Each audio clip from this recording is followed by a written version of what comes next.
Welcome to the channel. If you haven't been here before, my name's Carl. If you've been here before, welcome back. If you haven't subscribed, I'd really appreciate if you subscribe to the channel so that we can help it grow. Right, this is where we left the Chipmunk at the end of the last video. We managed to get the primer coat down and I'm pretty pleased with how it came out. So what we'll do now is we'll crack on and we're about to put the pre-shade coat on. Okay, so what I'm doing now is I've got my Mobius airbrush going and I've got the pressure down at 15 psi, but also played with the Mac valve and lowered it down even more. I'm just using the basic by Airhill white model air paint, and I'm just being random, going over and over certain areas just to create a sort of modulation effect over the whole of the wing. I do this to the whole of the model. You don't want to see me do it for the whole model though, but this just gives you an idea of what I'm trying to do. I'm just trying to create random sort of like shapes and modulation all over the model, so the whole thing will turn up like this when it's done.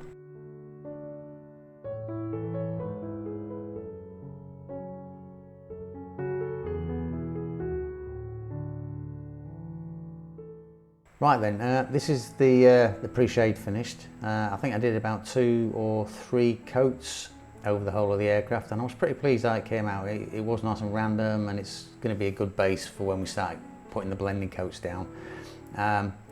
As you can see, I carried on and I painted the whole of the tail white as well because that's the colour it needs to be on the scheme.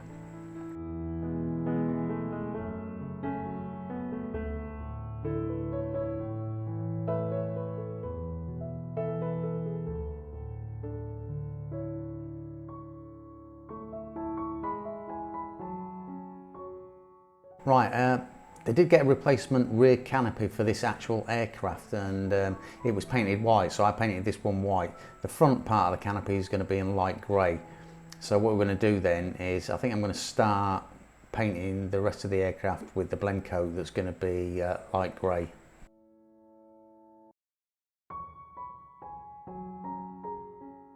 Right, now we're moving on to the first of the main colours, which is the light grey. So I'm just going to do about 3 or 4 coats over the top of this to sort of blend it in with the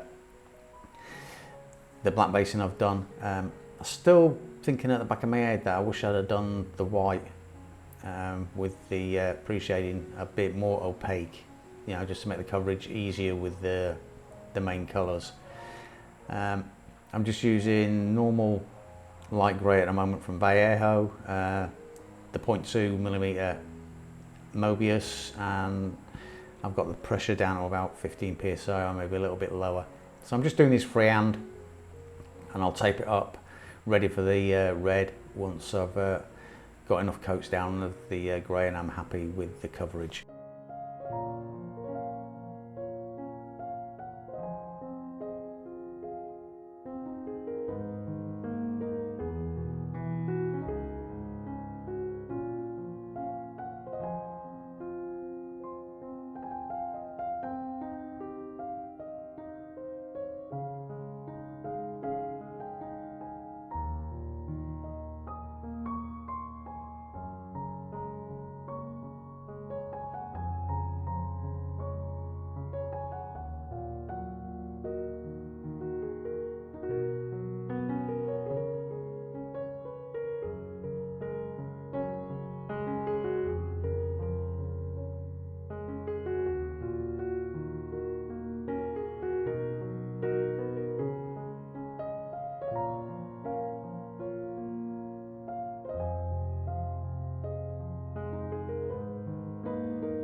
Right, the grey's down. I did about 3 coats and then I masked it off ready for the red.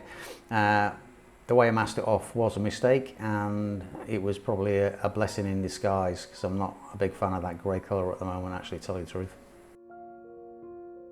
Right, now we move on to the red. I'm using a really thin mix here actually. I think it was only about 25% red because I thought I'd just like to layer it up more and more. and I didn't want it to go too opaque at first to cover the effect that I'd done with the pre-shading and the black basing. The problem was with this Vallejo red, it's not very opaque at all anyway, and it took a lot of layers to cover this. So what, in hindsight, what I'm really thinking is that even though I like the idea of the black base, I should have done the white a little bit more opaque, so it stood out more, because it did take a lot to cover, and that probably didn't help with the overspray problem I ended up with, which which took a lot to correct in the end. And that, like I said in the last little segment, yeah, the masking was a big mistake. I should have done a better job of the masking. I thought I could get away with it being a 0.2 mil needle, but yeah, I got a lot of overspray over the grey, and I had to redo it. Like I said, that was a blessing in disguise, because I think the grey was way too dark. But eventually I did get the red down, and I was actually quite happy with the colour, even though maybe it was a little bit dark compared to what it should have been for real. Right, here we are with the main colours down. As you can see, it looks, I'm actually pretty pleased with how it turned out. It turned out quite nice. The overspray, like I said, was a bit of a blessing in disguise, because I had to go over it again. I taped up all the red and everything else, and had to go over it all over again. And I did a sort of lighter colour. There's a few points that need touching up, like the bottom of the rudder needs to go over again with paint. The end of the anti-spin strakes need a bit. There's also a bit on that came off with some tape on the front engine cowling. There's a little bit of black there that needs touching up. But you know, these are just little things I've got to do. I'm going to do the exhaust as well, maybe do a bit of work on that, because the next thing I've got to do is the gloss coat ready for the decals. That bit of tissue made me jump as well, because I thought that's a big problem with the paint there for a second. Yeah, but it was just a bit of the kitchen roll stuck there. But yeah, I'm actually pleased how it's looking at the moment. I also took the opportunity to quickly nip over with the black on the top. The doors are going to go on separately anyway, so they're already pre-painted now and ready to go. When I can put them on the hinges, I'll do with a bit of super glue. But they've only got sort of a vague attachment point, but it's not going to make much difference anyway. You know, a little bit of super glue and they'll just sit there nice, and I'll be able to just adjust them to exactly how I want them. I'm going to be going round the edge of these engine panels. Probably go black, because it makes it look like the seams are there. So as you can see here, I haven't touched them yet. I'll just grab a brush and a bit of black paint and just gently go around the edges. And then we're ready to rock on with the next stage, which will be the gloss coat in preparation for decals.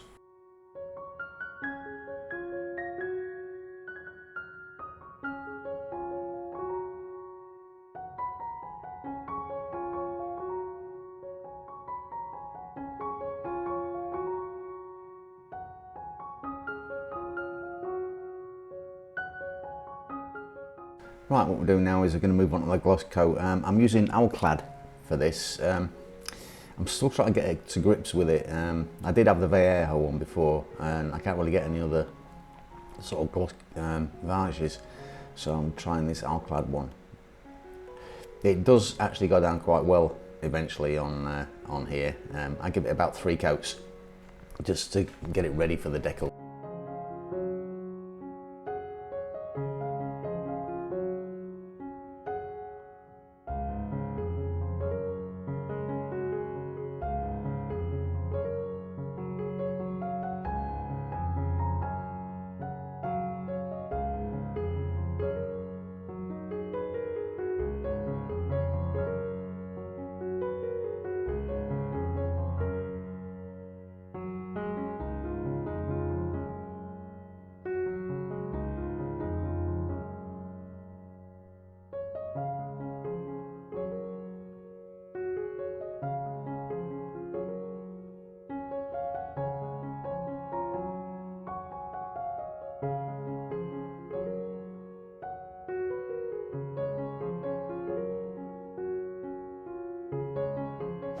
Now we move on to decals, and I go through the usual routine where I use my cassette to actually get the decal on, and then I go around with Microsol for any that need bedding into sort of like textured surfaces.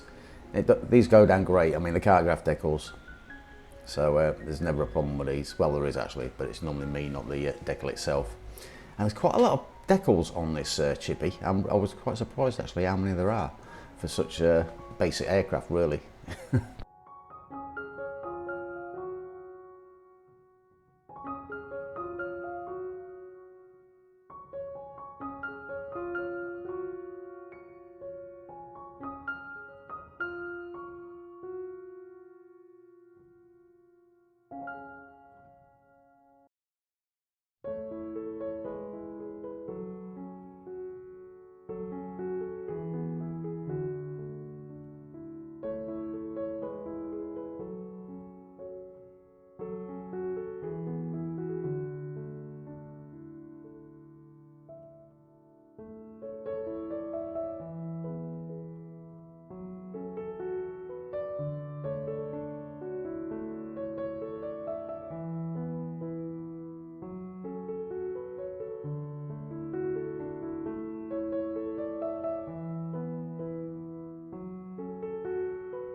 Right, as you may have noticed by now, there's always one decal that gives me a lot of grief, and it always seems to be the one that's fairly simple. I mean, this is quite a large decal, and there shouldn't be any issues getting it down, but oh my God, I just, I think half the problem is because I can't stop fiddling with it, because it's got to be in exactly the right spot, and as soon as I start fiddling, I end up near enough destroying the decal, and it takes me forever to sort it out. So this was actually the first of two decals I had like problems with here, when I really shouldn't have had any problems with them at all.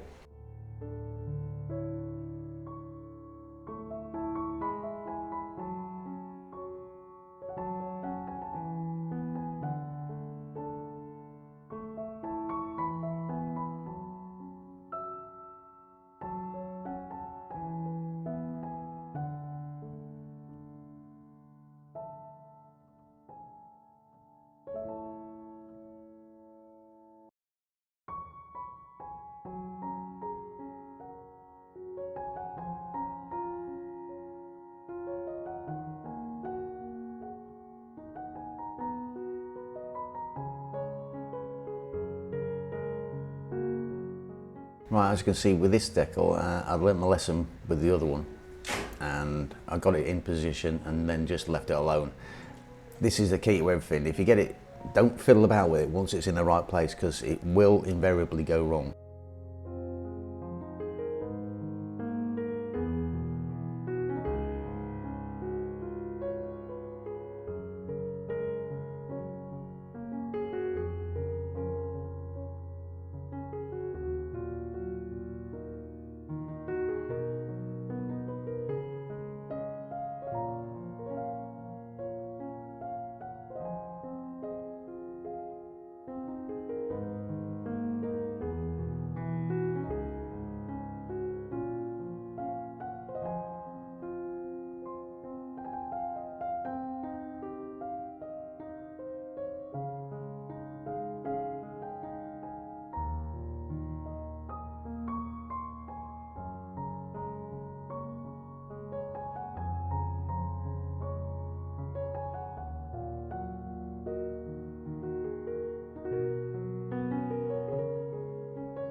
Right, that's the decals down, and There is one thing I love about decals. I mean, as much as some of them can be a bit of a challenge to get down, they actually do bring the aircraft to life. It's that stage in, you know, you're heading for the sort of like finish, and it starts to really look like the aircraft that you want it to look like.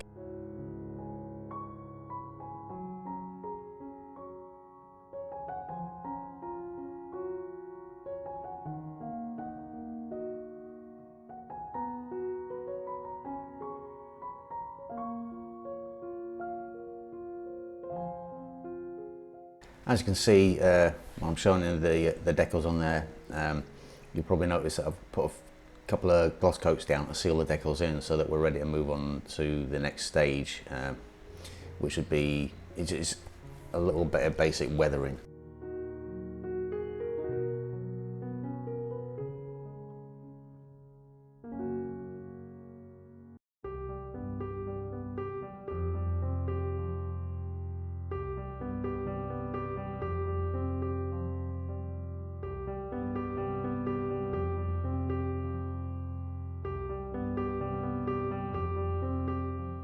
Right, now we move on to a basic bit of weathering. I want to try and keep this aircraft clean, you know, pretty clean, because they are well looked after and they do stay pretty clean. So what I'm doing here is I'm just adding a little panel line wash. I'm just using some oil paints, and I think I've used burnt umber and a little bit of black just to sort of put into the panel lines, just to make them pop a little bit more. I always end up like, I like to use this as not just the panel line wash as well. I mean, I get rid of most of it, but I also like to use it as a filter. It's quite easy to sort of lift off using a bit of odourless mineral spirit, and the excess you can sort of like drag across the surfaces in the direction flow of, you know, the direction of travel, sort of, as it were, and it leaves little streaks across. So basically what I'm doing is I'm trying to keep it fairly clean, but I do want a little bit of dirt on there, because I mean the aircraft does get used.